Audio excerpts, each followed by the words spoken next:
Welcome back. तो friends, अभी का वीडियो है 15 अगस्त के ठीक पहले पीओके पर भारत ने कर दिया खेल। PoK news, Rajnath Singh, Pakistan crisis.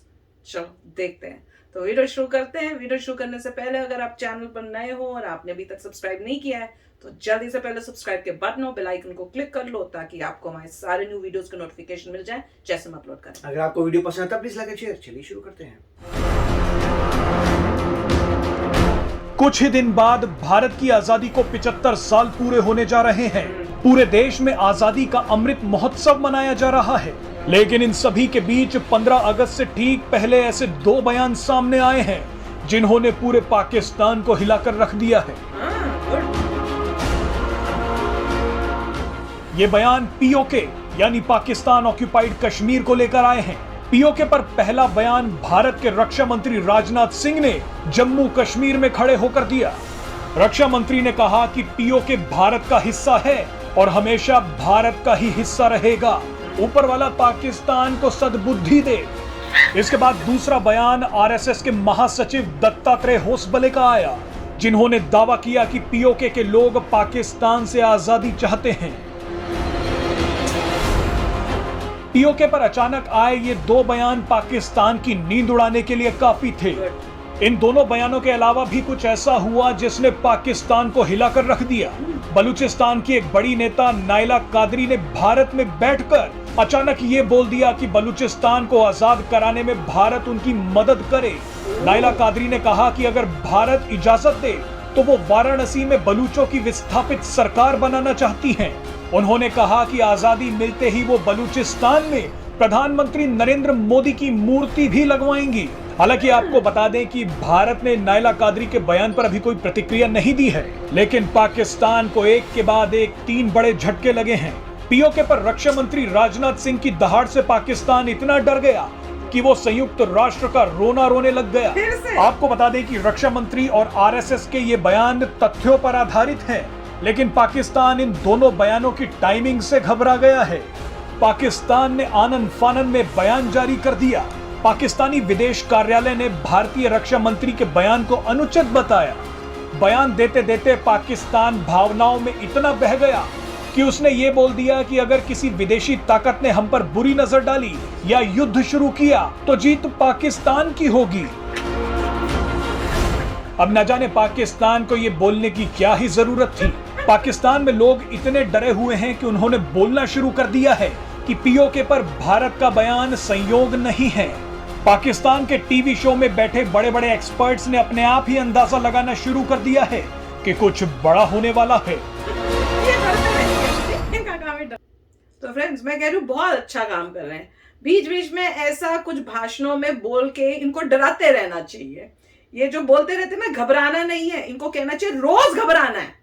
और बात तो बिल्कुल ठीक है, पीओके हमारा है, हमारा था, हमारा रहेगा।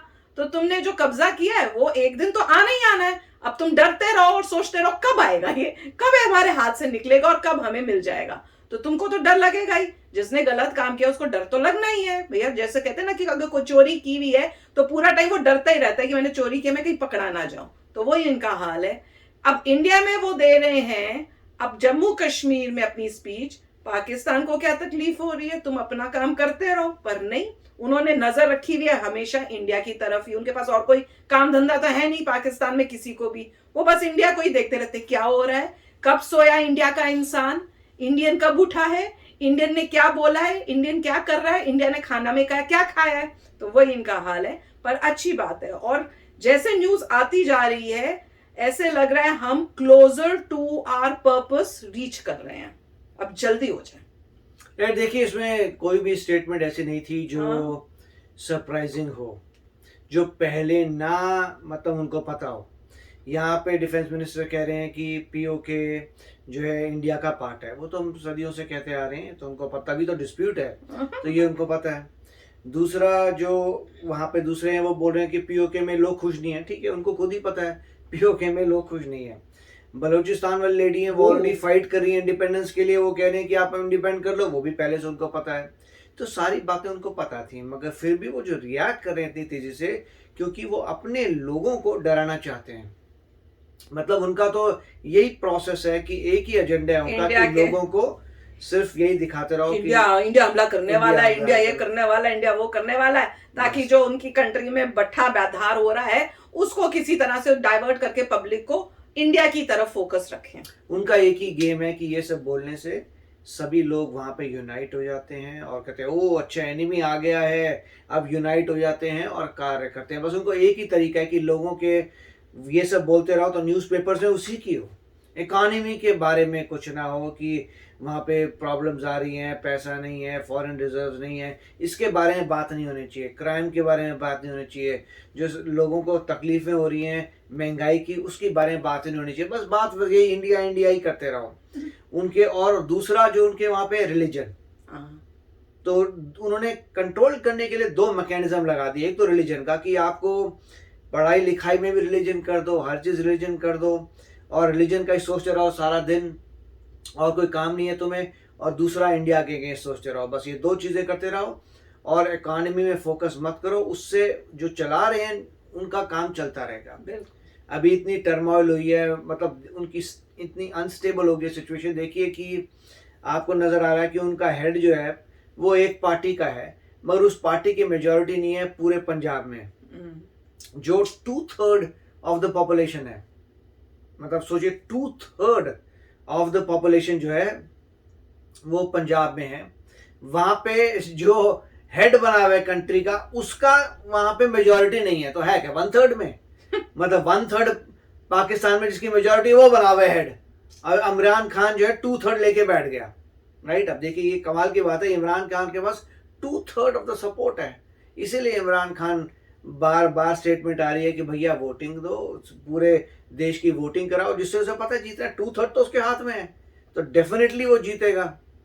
और यही है, और ये सब बातें नहीं करनी उनको बातें बस यही करनी है इंडिया इंडिया। तो जो भी है, मगर 15 अगस्त के समय आई डोंट थिंक कुछ इंडिया करेगा, क्योंकि ऑब्वियस है, क्योंकि आप डेट सरप्राइज अटैक आपको चाहिए होता है और अटैक करेगा भी नहीं इंडिया, क्योंकि हमें प्रोग्रेस करना है। राइट, अगर आप जब भी वॉर करते हैं तो आपको भी नजर आ ही रहा है कि रशिया और यूक्रेन की वॉर से कितना लॉस होता है कंट्रीज पे। कौन कंट्री पागल है जो वॉर करेगी? कोई नहीं। आपको डिप्लोमेटिक तरीके से अपना काम निकालना पड़ेगा। चाणक्य नीति जो बोलते हैं ना, वैसे कुछ करके, जैसे अभी बलूचिस्तान की वो दिखा रहे हैं ना, लेडी आ गई हैं और वो यहाँ पे बैठ के बोल रही है कि हम यहाँ पे वाराणसी में, इंडिया में वाराणसी में हम अपनी गवर्नमेंट बनाना चाहते हैं, और जब हम इंडिपेंडेंट हो जाएंगे तो मोदी जी का स्टैचू हम वहां पे लगाएंगे।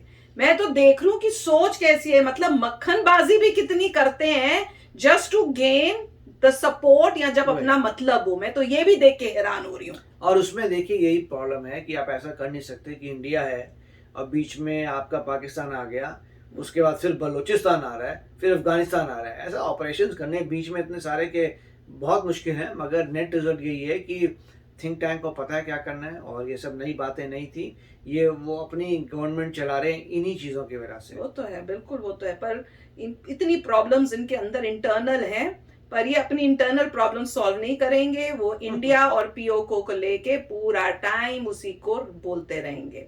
पर जो बोला इन्होंने बहुत अच्छा बोला कि भैया इनको सुबुद्धि दो, ऊपर वाला इनको जो है सुबुद्धि दे, और क्या कह सकते हैं। वो डायलॉग सबसे मजेदार था। तो चलो फ्रेंड्स, चलते हैं, मिलेंगे नेक्स्ट वीडियो में बहुत ही जल्द। Till then take care and bye bye. तो अगर आप मेरे इस चैनल पे नए हो तो जल्दी से सब्सक्राइब के बटन को हिट करो और बेल आइकन को क्लिक करो, ताकि आपको मेरा जब नया वीडियो मैं लगाऊं आपको उसके बारे में जल्दी से पता चल जाए।